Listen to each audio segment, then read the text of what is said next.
Hey, how's it going everybody? My name is Astral Mask. I know it's a bit late, but with new Pokemon games just around the corner, in no particular order, here's my top 5 hopes for Pokemon Scarlet and Violet. Number 5. Multiplayer to work well. I want multiplayer to continue when you enter buildings, caves, or anywhere else you can enter really. There seems to be a focus on the open world aspect of the game, specifically being outdoors. Like, just look at how the Pokemon Center's outside now. I'm worried that multiplayer will just completely stop when you enter any of the previously mentioned areas. Imagine having to re-invite your friends every time you want to look through some buildings. Number 4. A difficulty setting selectable from the start of the game. Yeah, I'm looking at you, Black and White too. You know what you did. You see this? This is the difficulty settings in Black and White 2. Plenty of people wanted a harder difficulty, but the weird thing is they added an easy mode to those games.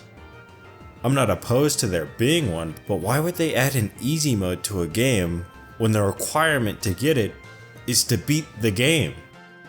Make it make sense. Having to beat a game to unlock a harder difficulty isn't unheard of. I'd prefer if they didn't do that, but it's not unheard of. But they did this to an easy mode. Like, why? I seriously doubt this will be added, but it'd be nice. Number 3. Evolution to be like Legends Arceus.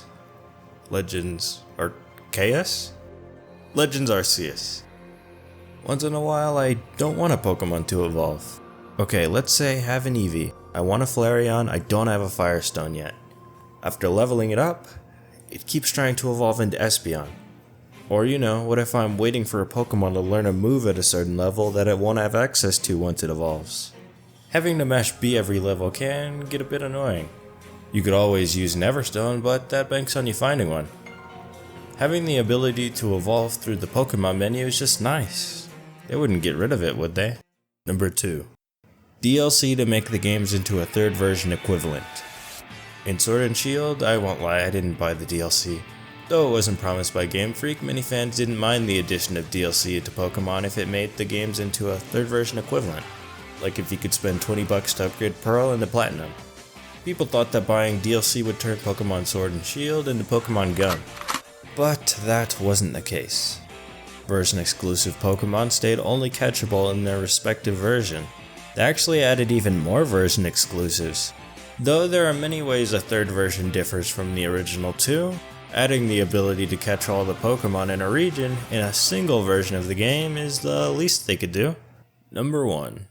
An interesting open world. Despite being in 3D for a while now, mainline Pokemon games still feel pretty linear.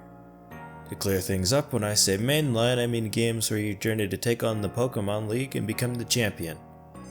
So no, I'm not counting Arceus. It was a step in the right direction though. But anyways, I think the change to open world can be a great thing in the long run. I just hope they can fill the world with cool stuff to do. Having an open world won't matter if the world feels empty. There are too many places that just felt like hallways in Sword and Shield.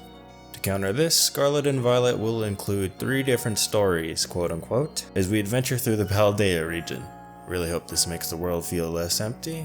I'm sure the path of becoming the champion will be fine, but what about the other 2?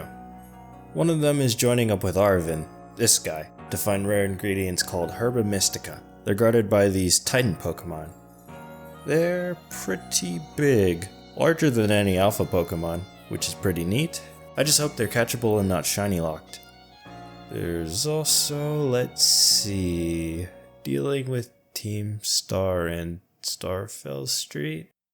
These are just delinquents. I'm not against the idea, but these are just school delinquents. They're in the school uniform.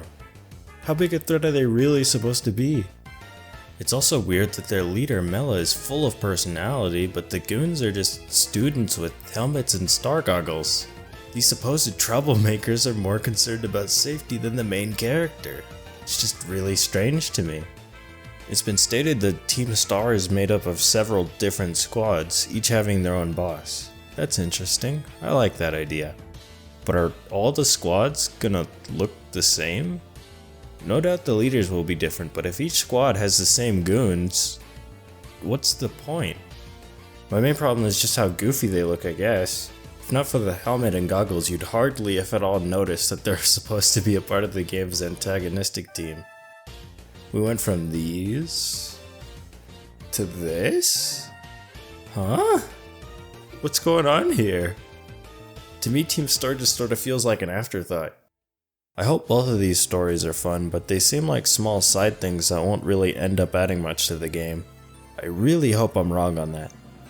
But as long as the journey's fun and we're not just running through environments that are large for the sake of being large with nothing going on, then I'm sure it'll be fine. So those were my top 5 hopes for Scarlet and Violet. Did you see what you were hoping for? If not, what do you think they should add? Well, that's it. Don't really know how to end a video, so peace.